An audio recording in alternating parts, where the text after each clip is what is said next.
Hello literature connoisseurs. Let's begin chapter 16 of Tribulation Force. The chapter begins with Rayford calling Chloe to talk about the peace treaty signing. They talk about how the reports got his name wrong when they identified him. A comment about no one trusting the media gets made here. Chloe remarks that they got Buck's name wrong by calling him Duke Wilson. Is she high? Because they clearly identified him as Cameron Buck Williams, putting his nickname, Buck, in the middle. So how exactly did they get his name wrong? This is why people don't trust Christians, because they seem to live in a fantasy land where their imaginary friends are real. Where full-grown adults must act like children and women must be slaves to men. Where their holy book is supposed to be the ultimate truth, yet they fight over how to translate that book, because no one seems to be able to translate the dead languages correctly. Scene changes to Buck and he is miserable because of the peace treaty signing. Odd that something like a peace treaty that should be something to celebrate is looked down on because of their religion. One would think a God of peace would abhor war, but the Bible one loves it. Buck cries inwardly for Chaim's soul because he is happy about the peace treaty. Buck and Chaim discuss the presentation Tsion is supposed to make, and Chaim does not believe the Messiah is an actual person but an ideology.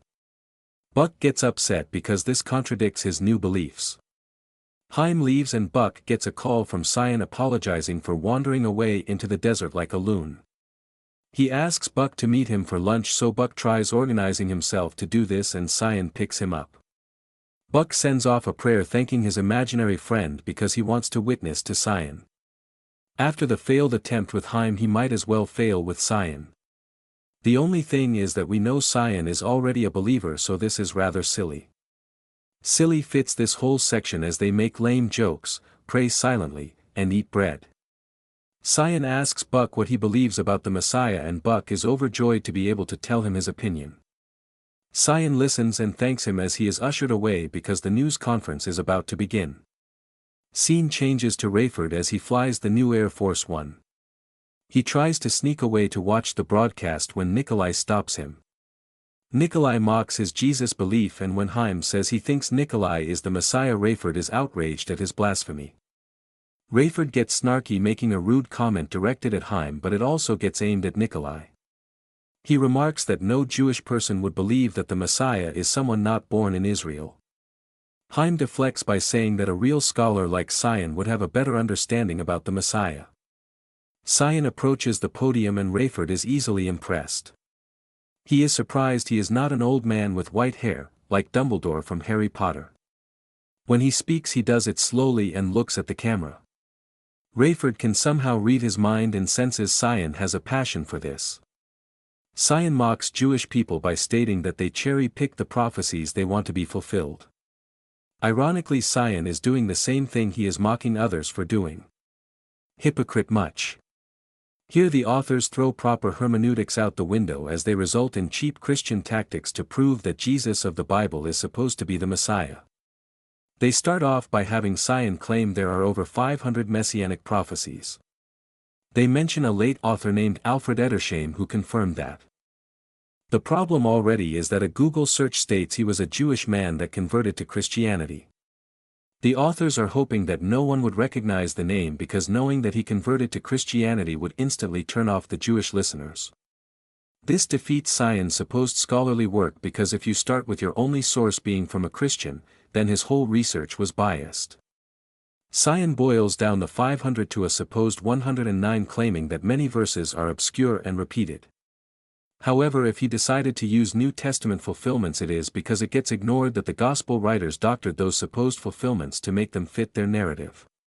Such as the Gospels, only, report that the supposed parents of this Jesus written in the Bible lived in Judea.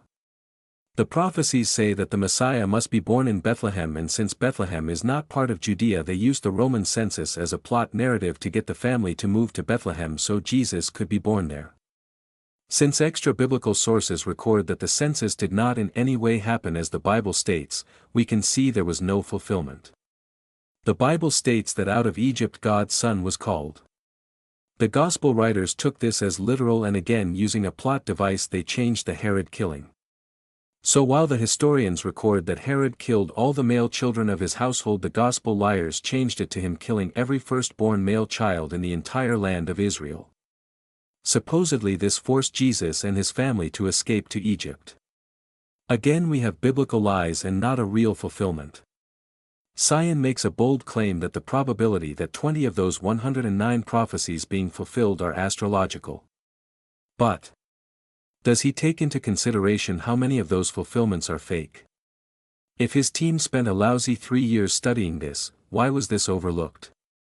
Did they ever consult Bart D. Emin's books like Forged, How Jesus Became God, and Armageddon? How about the mythicist David Fitzgerald's books, Nailed and Jesus Mything in Action? Those two objections are just the tip of the iceberg on how Jesus did not fulfill any messianic prophecies, other than ones that every other Jewish person fulfills, like being Jewish. The authors throw up distractions so that Tsion doesn't give any fulfilled prophecies of the 109. Funny how if that was so important they left it out. Scene changes to Buck as he watches as everyone around him is spellbound by Tsion. Tsion changes tactics and starts throwing out what Jewish people believe about the Messiah.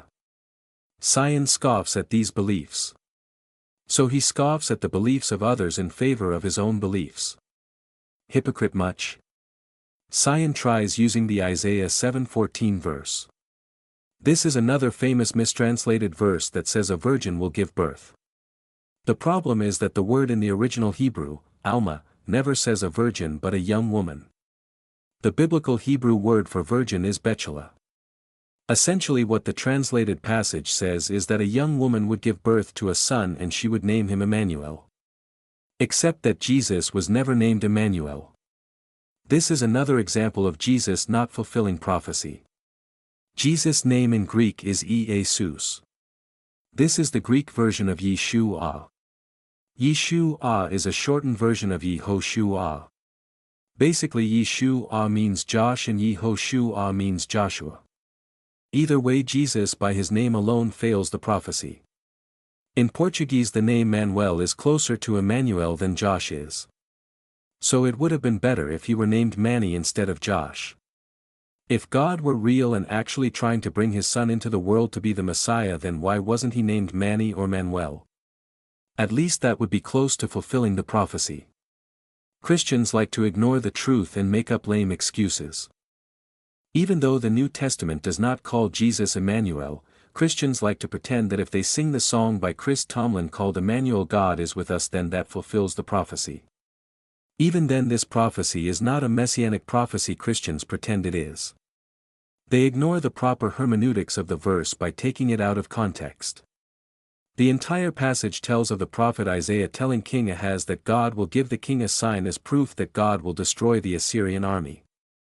A young woman will give birth to a son and he will be called Emmanuel, and before he is weaned God will destroy the Assyrian army.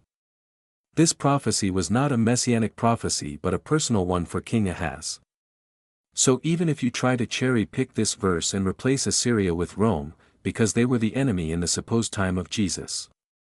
Before Jesus was weaned the Roman army was not destroyed, so Jesus again does not fulfill this prophecy. Jesus was a full-grown man and Rome was still in power. The Isaiah passage failed as a messianic prophecy. If Alma means a young woman, then why are translators being dishonest by translating the word as virgin? One theory is that if the word is not translated as virgin then the prophecy is not impressive. A young woman giving birth is an everyday occurrence. Since Christians try to make Jesus seem special by trying to state that no one but him can fulfill the prophecy, then giving a common occurrence undermines that. Some have argued that the writer of Isaiah deliberately changed the word to Alma because at the supposed time it was written there was a group of women that were employed in the temple as prostitutes. It was claimed that gods would possess the men of the temple as they used the temple prostitutes in order to give birth to demigods. Since it was gods and not the men that made the women pregnant, the women were considered to still be virgins. This would make their conceptions to be immaculate. So the supposed immaculate conception of Jesus was nothing new but something practiced in the Middle East. So it's not outlandish to say that Jesus' mother could have been a temple prostitute because that was a common occurrence. Especially if she is claiming her son's birth was an immaculate conception. One theory is that the author of that passage, because scholars believe that 4 different Isaiahs wrote the book of Isaiah, used Alma instead of Betula because he did not want it to be confused with the temple prostitutes. Moving on, Tsion makes a statement that a person cannot be righteous if the person used sperm from a man to impregnate the mother. This begs the question of what about the mother's sin nature? She was born from her father's sperm, and since childbirth takes the DNA of both parents and combines it.